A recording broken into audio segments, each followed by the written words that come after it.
Today we're in Rostrevor on the northern shore of Carlingford Loch for our Shifting Tides Citizen Science and Marine Ecology Symposium, and we have invited members of the communities from all around the loch to gather together with experts from around the island, academics, community activists, artists, and the idea is to bring all these groups together to provide them with ideas, access to skills, to build capacity to activate these communities towards collective action that's focused on the underwater world in Carlingford Loch. So the whole concept that we were responding to from the Creative Ireland Climate Action Fund is that the arts give us a whole other way to explore our sense of place, our communities, and the actions we might want to take to protect and preserve things into our future. We hope to explore all dimensions: heritage, present day, seashore, citizen science, what's going on under the loch in the intertidal zone,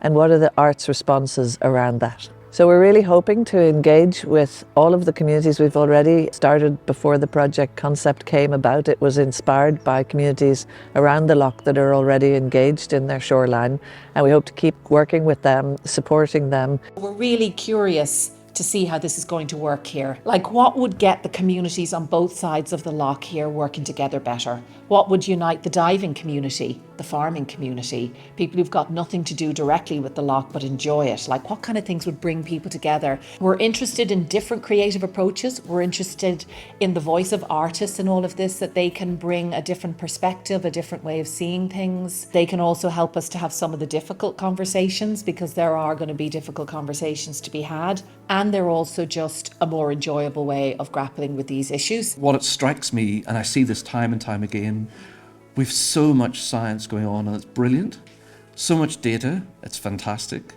but there are gaps in how we communicate that. And I've seen so often that the arts is definitely the way to do this, and not in a kind of window dressing way.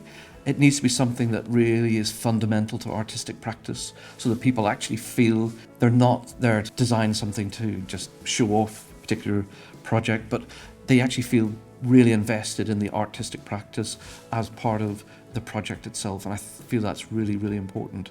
We know in ecology, a diverse and interconnected ecosystem is a resilient one, and the same can be said for communities. And whenever communities are so closely tied to their local natural spaces, whether that be on the land or the sea, that kind of community resilience is also built up through connections and diversity. So what's happening today, and what we've really wanted to happen, is the ignition of these conversations. So people are talking to one another, they're talking to each other between different communities around the loch, they're engaging with community members who've come from other parts of the island, so that different groups can inspire each other and come together with different ideas and projects. And that's something that we're starting to see emerge through today's event. And that's going to lead into a series of workshops now in the coming weeks, where people can be equipped with the skills to carry out their own research around the loch, to gather an understanding. And it's that understanding, whether it be through science, or whether it be through the arts, or whether it be through other means that we have yet to uncover, that people can build an understanding upon which to activate themselves toward collective action around Carlingford.